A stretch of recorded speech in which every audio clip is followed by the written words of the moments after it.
నా ప్రియమైన సహోదరులారా,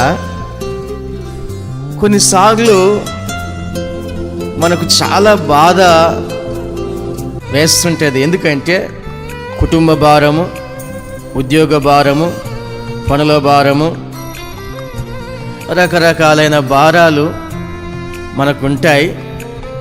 ఎంతకాలం ఈ భారం నేను మోయలేకపోతున్నాను అని బాధపడుతూ ఉంటారు ప్రజలు కొంతమంది.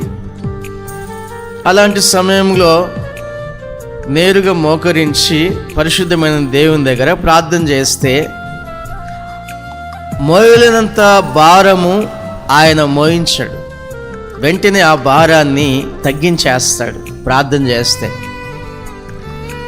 మనకెన్నో భారాలు ఉన్నాయి, చాలా భారం. బ్రతుకు ఒక భారంగానే ఉంది. చాలామంది ప్రజలలో బ్రతుకు ఒక భారంగానే ఉంది.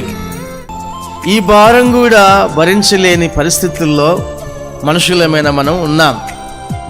అలాంటి పరిస్థితుల్లో దేవుణ్ణి వేడుకుంటే దేవుడు మన భారము తగ్గిస్తాడు.